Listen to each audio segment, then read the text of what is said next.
Hello guys, this is Bhushan Gaikwad again. आप सभी का स्वागत है फिर एक बार इस नए वीडियो लेक्चर में। दोस्तों, इस वीडियो लेक्चर में हम बात करेंगे role of microbes in industrial production.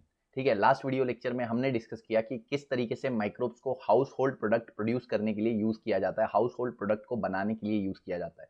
ठीक है, काफी टाइम से हमारे इंडिया में माइक्रो ऑर्गेनिजम्स को, बहुत सारे हाउस होल्ड प्रोडक्ट्स को बनाने के लिए हमारे घर पे भी हम यूज करते हैं। ठीक है, हमारे मम्मी को ये चीज़ का पता नहीं होता कि हम यहाँ पे बैक्टीरियाज का यूज़ कर रहे हैं, माइक्रो ऑर्गेनिजम्स का यूज़ कर रहे हैं, बट एक्चुअली वहाँ पे माइक्रो ऑर्गेनिजम्स का यूज़ हो रहा होता है for producing household food products. ठीक है, इसके अलावा हम माइक्रो ऑर्गेनिज्म को एज अ फूड सोर्स भी यूज़ करते हैं, जैसे कि हमने देखा फंजाई, जैसे कि mushrooms, as a single cell protein भी हम माइक्रोब्स को यूज़ कर सकते हैं। ठीक है, अब इस वीडियो में हम बात करेंगे कि किस तरीके से माइक्रो ऑर्गेनिज्म को हम इंडस्ट्रियल लेवल पे यूज कर सकते हैं for producing a large amount of products. ठीक है, तो यहाँ पे सबसे पहली चीज हम देखेंगे कि फर्मेंटेशन की वजह से बहुत सारे अलग अलग वेराइटी ऑफ प्रोडक्ट्स जो है वो माइक्रो ऑर्गेनिज्म प्रोड्यूस करते हैं। पहली चीज, ड्यूरिंग फर्मेंटेशन हम बात करते हैं वेराइटी ऑफ प्रोडक्ट जो होते हैं माइक्रो ऑर्गेनिज्म प्रोड्यूस करते हैं, जैसे कि अल्कोहलिक बीवरेजेस। बीवरेजेस का मतलब होता है जो पीने की चीजें होती है। ठीक है, अब अल्कोहलिक बीवरेजेस का मतलब होता है दैट इज अल्कोहल प्रोडक्ट्स जो है माइक्रो ऑर्गेनिज्म की मदद से प्रोड्यूस कर सकते हैं। इसमें आते हैं विस्की, बियर, रम।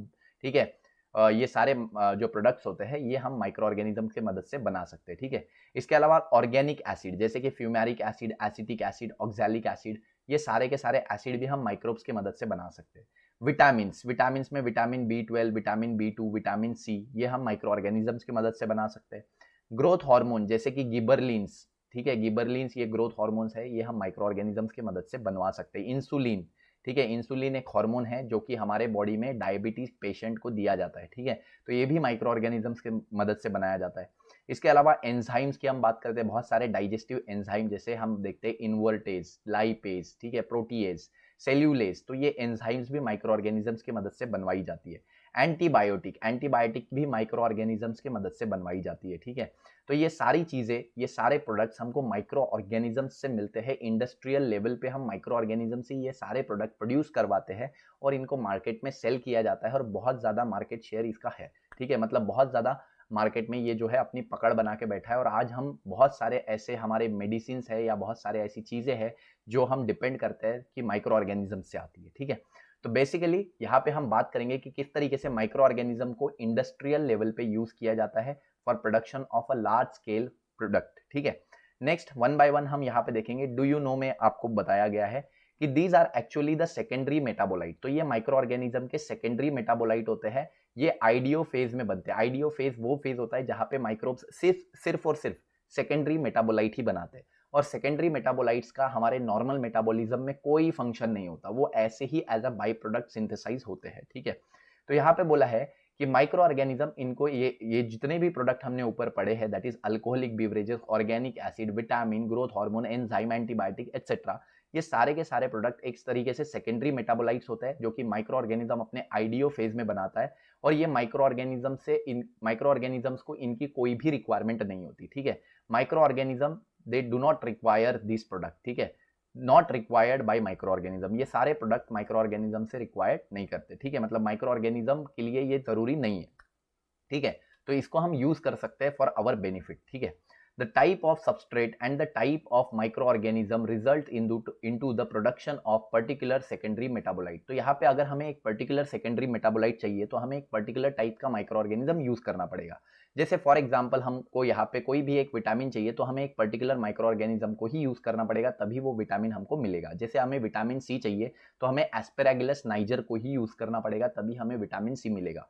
तो इस तरीके से हम कुछ स्पेसिफिक माइक्रोब्स को यूज करके कुछ स्पेसिफिक प्रोडक्ट को बनवा सकते हैं और उसको हम यूज कर सकते हैं अपने लाइफ में। ठीक है, तो चलिए शुरू करते हैं। सबसे पहले हम देखते हैं कि किस तरीके से माइक्रोब्स का यूज होता है। ठीक है, production on industrial scale requires growing of microbes in a large vessel.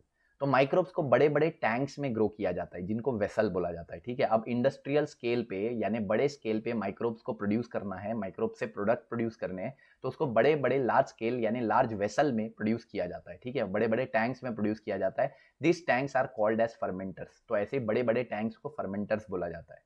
The main function of the fermenter is to provide a controlled environment for the growth of the microorganism। देखो यहाँ पे fermenter का भी बहुत अच्छा definition लिखा है। What is fermenter अगर आपको पूछ लिया एग्जाम में तो आप यहाँ पे बोलोगे fermenter is to provide a controlled environment for the growth of a microorganism। तो फर्मेंटर एक तरीके का हम देखते हैं वेसल होता है, कंटेनर होता है, जो कि एक कंट्रोल्ड एनवायरनमेंट, एक पर्टिकुलर एनवायरनमेंट प्रोवाइड करता है for growth of micro organism, ठीक है। और a defined mixture of micro organism, ठीक है, माइक्रो ऑर्गेनिज्म को या फिर एक मिक्सचर ऑफ माइक्रो ऑर्गेनिज्म को वो ग्रो करने में हेल्प करता है to obtain the desired product, ताकि हमें एक डिजायर्ड प्रोडक्ट मिल पाए, ठीक है। तो हमने अभी तक क्या पढ़ा, हमने देखा कि माइक्रो ऑर्गेनिजम्स के फर्मेंटेशन की ये जो प्रोसेस है, इसको यूज करके हम बहुत सारे वेराइटी ऑफ प्रोडक्ट बना सकते हैं, जैसे कि अल्कोहल्स, ठीक है, ऑर्गेनिक एसिड्स, ठीक है, vitamin, growth hormone, enzyme, antibiotic etcetera, ठीक है। ये सारे प्रोडक्ट एक्चुअली सेकेंडरी मेटाबोलाइट्स होते हैं, माइक्रो ऑर्गेनिज्म खुद उसको यूज नहीं करता, ठीक है, पहली बात। दूसरी चीज हमने बोला कि ये जो इंडस्ट्रियल लेवल पे हम माइक्रोब्स को ग्रो करने वाले हैं, तो यहाँ पे लार्ज स्केल प्रोडक्शन होने वाला है, बड़ा प्रोडक्शन होने वाला है, तो माइक्रोब्स को एक स्पेशल बड़े बड़े कंटेनर्स में ग्रो किया जाता है, that are called as vessel और फर्मेंटर्स, ठीक है। और ये फर्मेंटर यहाँ पे कंट्रोल्ड एनवायरनमेंट प्रोवाइड करते हैं ताकि माइक्रो ऑर्गेनिज्म या group of micro organism, mixture of micro organism उसमें ग्रो हो पाए और हमें एक डिजायर्ड प्रोडक्ट मिल सके, ठीक है। नेक्स्ट हम बात करेंगे कि किस तरीके से माइक्रो ऑर्गेनिजम्स के मदद से अल्कोहलिक बीवरेजेस बनाए जाते हैं, ठीक है। तो इस वीडियो लेक्चर में हम सिर्फ अल्कोहलिक बीवरेजेस की बात करेंगे कि किस तरीके से माइक्रो ऑर्गेनिजम्स के मदद से अल्कोहलिक बीवरेजेस बनाए जाते हैं, ठीक है। तो हम बात करते हैं बीवरेजेस का मतलब होता है लिक्विड विच इज यूज्ड और प्रिपेयर्ड फॉर ड्रिंकिंग। देखो यहाँ पे बीवरेजेस का भी डेफिनेशन दिया है कि बीवरेजेस एक तरीके का लिक्विड होता है जिसको प्रोड्यूस किया जाता है, प्रिपेयर किया जाता है फॉर ड्रिंकिंग, ठीक है, जिसमें टी आ गया, कॉफी आ गया, बियर, वाइन, ठीक है, ये सारी चीजें आ गई बीवरेजेस। लेकिन टी या कॉफी तो हमको माइक्रोब से नहीं मिलने वाली, ठीक है। तो माइक्रोब से हमें कौन से बीवरेजेस मिलेंगे, अल्कोहलिक बीवरेजेस, जैसे कि beer, wine, whisky, rum etcetera, ठीक है। और ये एक तरीके से it is acts as a stimulant, मतलब ये हमारे बॉडी को स्टिम्युलेट कर देती है, हमको एक्टिव कर देती है, ठीक है। Alcoholic beverages are the products of alcoholic fermentation. देखो यहाँ पे बोला है अल्कोहलिक बीवरेजेस जो होते हैं वो अल्कोहलिक फर्मेंटेशन के वजह से होते हैं, माइक्रो ऑर्गेनिज्म में अल्कोहलिक फर्मेंटेशन होता है जिसकी वजह से अल्कोहलिक बीवरेजेस हमको मिलते हैं, ठीक है। और यहाँ पे कुछ स्पेसिफिक सबस्ट्रेट यूज किए जाते हैं, जैसे हमें वाइन बनानी है तो हम फ्रूट्स को यूज करते हैं, जैसे ग्रेप्स, ठीक है। अगर हमें बियर बनानी है तो हम बार्ली को यूज करते हैं, बाजरा, ठीक है। अगर हमें और कोई अल्कोहलिक प्रोडक्ट बनाना है तो हम पर्टिकुलर उस तरीके के सबस्ट्रेट को यूज करके ही वो प्रोडक्ट बना सकते हैं, ठीक है। तो अल्कोहलिक फर्मेंटेशन होता है एक पर्टिकुलर सबस्ट्रेट का, ठीक है, by using microbes, by using microbes. तो माइक्रो ऑर्गेनिज्म का बहुत इंपॉर्टेंट रोल होता है। देखो use of microbes in making alcoholic beverages, making है ये, माल्किंग लिखा है यहाँ पे, तो आप इसको थोड़ा सा एडिट कर लो, ठीक है। तो एक्सक्यूज मी, तो यहाँ पे हम बोल रहे हैं use of microbes in making alcoholic beverages is known since Vedic period about 5000 to 7000 BC। Micro organisms को हम यूज कर रहे हैं फ्रॉम वैदिक पीरियड, माइक्रो ऑर्गेनिजम्स का हम यूज करते आ रहे हैं फ्रॉम अवर वैदिक पीरियड अराउंड 5000 टू 7000 BC से हम यूज करते आ रहे हैं, ठीक है। नेक्स्ट हम बात करते हैं microbes specially yeast have been used from times immemorial, ठीक है। तो माइक्रो ऑर्गेनिज्म जैसे कि यीस्ट को यूज किया जा रहा है जब से हमको समय का भी पता नहीं था, ठीक है। नेक्स्ट हम बात कर रहे हैं production of beverages like wine, beer, whisky, brandy और rum. For this purpose the yeast Saccharomyces cerevisiae और सैकेरोमाइसिस इलिप्सॉइडस, ठीक है। तो दो तरीके की वेराइटी यहाँ पे यीस्ट की यूज की जाती है, एक तो सैकेरोमाइसिस सेरेविसी और दूसरी इलिप्सॉइडस, ठीक है। इनको यूज करके हम अल्कोहल बना सकते हैं। तो अगेन यहाँ पे एमएचटी सीईटी और नीट पॉइंट ऑफ व्यू से, दोनों ही पॉइंट ऑफ व्यू से आपको ये याद रखना है, ठीक है, नीट और एमएचटी सीईटी। इसमें आपको याद ये रखना है कि अल्कोहल बनाने के लिए कौन से माइक्रोब्स का यूज होता है, तो सैकेरोमाइसिस सेरेविसी जिसको हम यीस्ट बोलते हैं और इलिप्सॉइडस, ठीक है, commonly called as brewers yeast. ऐसे यीस्ट को हम ब्रीवर्स यीस्ट बोलते हैं क्योंकि यहाँ पे ब्रीविंग इंडस्ट्री में ये यूज होते हैं। ब्रीविंग इंडस्ट्री यानी अल्कोहल इंडस्ट्री, अल्कोहल इंडस्ट्री को ब्रीविंग इंडस्ट्री बोला जाता है, इसलिए इसको ब्रीवर्स यीस्ट बोला जाता है, ठीक है। वैसे ही यीस्ट को बेकर्स यीस्ट भी बोला जाता है क्योंकि वो ब्रेड बनाने में भी यूज होती है, ठीक है। तो बेकर्स यीस्ट भी बोलते हैं और ब्रीवर्स यीस्ट भी बोलते हैं, ब्रेड बनाने के लिए बेकर्स यीस्ट और अल्कोहल बनाने के लिए ब्रीवर्स यीस्ट, ठीक है।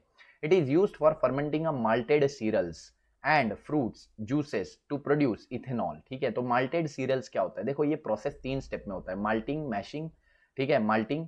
तो पहले जो भी हमारे पास सीरियल्स आते हैं, सीरियल्स जैसे ग्रेन, तो हम यहाँ पे डायग्रामेटिकली समझते हैं। तो ये हमारे पास ग्रेन्स है, दैट इज बार्ली ग्रेन्स। इनको हम पानी में सोक कर देते हैं, ठीक है। इसको हम किस में रखते हैं, पानी के वाटर कंटेनर में रखते हैं और इसकी सोकिंग होती है। सोकिंग होने के बाद ये फूलेंगे, ठीक है। फूलने के बाद इसको मैश किया जाता है, मैश करना यानी इसको चपटा करना, ठीक है। मैश करने की इस प्रोसेस को माल्टिंग बोलते हैं। क्या बोलते हैं, माल्टिंग, मतलब इसका एक तरीके से बैटर बना लिया जाता है, अच्छे से उसको मैश किया जाता है और मैश करके उसका एक बैटर बना लिया जाता है, तो उसको माल्टिंग बोलते हैं। ठीक है, तो यहाँ पे हमने क्या किया कि जो भी प्रोडक्ट है उसकी माल्टिंग होती है। Among the beverages wine, beer, whisky are produced without distillation. तो यहाँ पे बोला है सबसे पहले तो माल्टिंग होती है। देखो, it is used for fermenting malted serial. Malted serial यानी कुछ सीरियल यानी ग्रेन को लिया जाता है, उसको पानी में सोक किया जाता है, जब वो फूल जाते हैं तो उसको मैश किया जाता है अच्छे से। मैश करना यानी उसको खूंदा जाता है अच्छे से। ठीक है, मैश करने के बाद या फ्रूट्स को भी मैश किया जाता है और फिर उससे इथेनॉल बनाया जाता है यानी अल्कोहल, फर्मेंटेशन किया जाता है। ठीक है, इसके अलावा यहाँ पे हम देखते हैं कुछ बीवरेजेस जैसे wine, beer are produced without distillation, मतलब ये बिना डिस्टिलेशन के प्रोड्यूस होते हैं, वाइन, बियर वगैरह। ठीक है, लेकिन हम देखते हैं विस्की और ब्रांडी जो है उसके लिए डिस्टिलेशन चाहिए, डिस्टिलेशन प्रोसेस चाहिए। डिस्टिलेशन क्या होता है वो समझते हैं थोड़ा सा। अब हमने क्या किया, बेसिकली हमने पहले तो माल्टिंग की। माल्टिंग के बाद हमने क्या किया, इसको छोड़ दिया कुछ महीनों के लिए। ठीक है, कुछ महीनों के लिए इसको छोड़ दिया, तो इसमें माइक्रोब्स की ग्रोथ हुई। माइक्रोब्स ने ग्रोथ करके क्या रिलीज किया, CO2 रिलीज किया, और अंदर क्या प्रोड्यूस किया, C2H5OH, इथेनॉल प्रोड्यूस किया।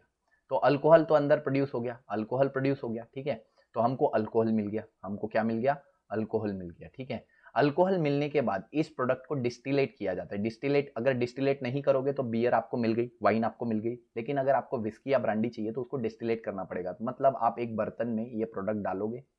ठीक है, मान लेते हैं कांच का बर्तन है, इसमें आप डालोगे, नीचे से गैस की फ्लेम जला दोगे, नीचे से गैस की फ्लेम जला दोगे। ठीक है, गैस जलेगा तो अब ये जो है इसके जो इथेनॉल होता है वो ऊपर की तरफ मूव करेगा, और ये ऊपर की तरफ मूव करके ये इथेनॉल एक अलग ही कंटेनर में जमा होगा। ठीक है, एक अलग ही कंटेनर में ये जमा होगा। तो ये जो कंटेनर रहेगा ये एक अलग कंटेनर रहेगा जहाँ पे ये जमा होगा। ठीक है, तो यहाँ जो इथेनॉल जमा होगा वो प्योर अल्कोहल होगा, C2H5OH। तो ये प्योर अल्कोहल होगा, मतलब ये डिस्टिलेशन की प्रोसेस होती है। तो डिस्टिलेशन की प्रोसेस यहाँ पे की जाती है क्या बनाने के लिए, वाइन, वाइन बोलते हैं विस्की और ब्रांडी। ठीक है, तो हमको बियर या वाइन चाहिए। देखो, beer and wine are produced without distillation, लेकिन विस्की या ब्रांडी को बनाने के लिए डिस्टिलेशन चाहिए। तो again MHT CET point of view से इंपॉर्टेंट। ठीक है, beer and wine produced without distillation.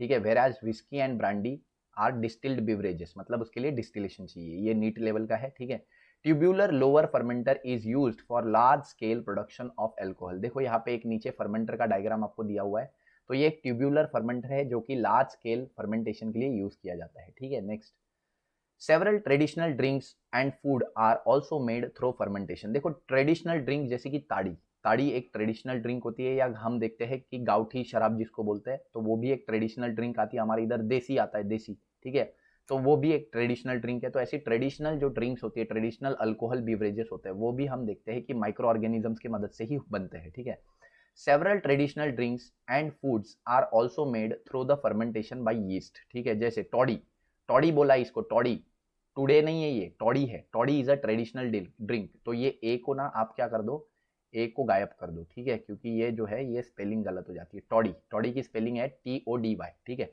तो toddy is a traditional drink of the coastal region. Coastal यानी किनार पट्टी वाला जो एरिया होता है, जैसे केरल वगैरह साइड अगर आप जाओगे तो आपको टॉडी पीने को मिलेगी। ठीक है, पीना होगा, वो आपकी चॉइस है। ठीक है, तो ट्रेडिशनल ड्रिंक है एक तरीके की। ठीक है, toddy is a traditional drink जिसको हम ताड़ी बोलते हैं, ताड़ी। ठीक है, it is traditional drink of coastal region. ठीक है, किनार पट्टी वाले एरिया में, कोकन में, साउथ इंडिया में। ठीक है, ये आपको मिलेगी। It is made by fermenting the sugar SAP. ठीक है, extracted from the palm plant. Palm plant क्या होते हैं, नारियल के प्लांट जैसे पाम प्लांट होते हैं बड़े बड़े, उसके ऊपर जाके मटके बांध देते हैं लोग। उस मटके में वो दूध जैसा, मिल्क जैसा product tip tip tip tip करके जमा होता है, फिर उसको उतारा जाता है, फिर उससे टॉडी बनाई जाती है। टॉडी यानी एक तरीके की हम देखते हैं ट्रेडिशनल ड्रिंक होती है। ठीक है, एक तरीके का अल्कोहल होता है। ठीक है, एंड कोकोनट। ठीक है, पाम, तो यहाँ पे दो दो प्लांट से इसको बनाया जाता है, या तो पाम प्लांट या कोकोनट प्लांट से। ठीक है, फेमस वाइन ऑफ गोवा। देखो, गोवा की भी वाइन है एक जो कि ट्रेडिशनली बनती है, नोन एज अ फेनी। ठीक है, गोवा की एक वाइन है जो कि ट्रेडिशनली वही के कुछ पेड़ों से बनती है, that is feni. It is made by fermenting fleshy pedicels of cashew fruit. ठीक है, तो ये भी बताया है, फेनी जो है वो कैशियो फ्रूट के जो पेडिसेल होते हैं। अब पेडिसेल आपको पता होगा कि जो लीफ का हम देखते हैं कि लीफ का जो डंडी होता है, ठीक है, तो उसको फर्मेंट करके बनाया जाता है। ठीक है, तो उसको हम देखते हैं कि कैशू यानी काजू जो होते हैं उसके जो लीफ होते हैं, उसके जो पेडिसेल्स होते हैं, तो पेडिसेल को यहाँ पे ब्रेक ये करके सोक करके उसको मैश करके उसको सड़ा के कुछ दिनों तक, कुछ महीने तक, फिर उससे फेनी बनाई जाती है। तो हमने क्या क्या पढ़ा, हमने वाइन, विस्की, बियर के बारे में पढ़ा, ठीक है। बियर और वाइन जो है वो विदाउट डिस्टिलेशन बनाया जाता है, ठीक है। विस्की और रम जो है वो डिस्टिलेशन से बनाया जाता है। बनाने के लिए जो माइक्रोब्स यूज होते हैं वो होते हैं यीस्ट, सैक्रोमाइसिस सेरेविसी और सैक्रोमाइसिस इलिप्सॉइडस, ठीक है। नेक्स्ट हमने बात की कि कुछ बीवरेजेस जो होते हैं वो ट्रेडिशनल होते हैं, जैसे टॉडी जो कि साउथ इंडिया में बनाई जाती है। दूसरी हमने देखी फेनी जो कि बनाई जाती है गोवा में, ठीक है। और हमारे इधर भी बहुत सारे ऐसी जो लोकल शराब है वो बनाई जाती है, बट इट इज हार्मफुल, ठीक है। तो ये आपका फर्मेंटर हो गया। देखो यहाँ पे आपका यीस्ट मूवमेंट दिखाया गया है, ऊपर से नीचे तक, ऊपर से नीचे तक पूरा यीस्ट का ये मूवमेंट है, ठीक है। ये फर्मेंटर है हमारा। यहाँ पे अल्कोहल कलेक्ट किया जाता है। देखो अल्कोहल वोलाटाइल होता है तो ऊपर जाता है और ऊपर जाने के बाद गैस के फॉर्म में ये नीचे पाइप से निकाला जाता है, ठीक है। इसके अलावा हीट एक्सचेंजर पंप है, ये हीट एक्सचेंजर पंप यानी जिससे टेम्परेचर को कंट्रोल किया जाता है, ठीक है। तो यहाँ पे हमारा ये जो टॉपिक है पूरा पूरा फर्मेंटेशन के हिसाब से जो भी है, ठीक है, वो कंप्लीट हो चुका है। तो बेसिकली हम इंडस्ट्रियल लेवल पे माइक्रो ऑर्गेनिज्म को किस तरीके से यूज किया जाता है वो पढ़ रहे हैं। इंडस्ट्रियल लेवल पे सबसे बेसिक यूज होता है माइक्रो ऑर्गेनिज्म का शराब बनाने के लिए, यानी अल्कोहलिक बीवरेजेस बनाने के लिए, जो हमने इस वीडियो लेक्चर में देखा। यहाँ पे हमने ये जो लास्ट फर्मेंटर का डायग्राम है ये भी डिस्कस किया, ठीक है।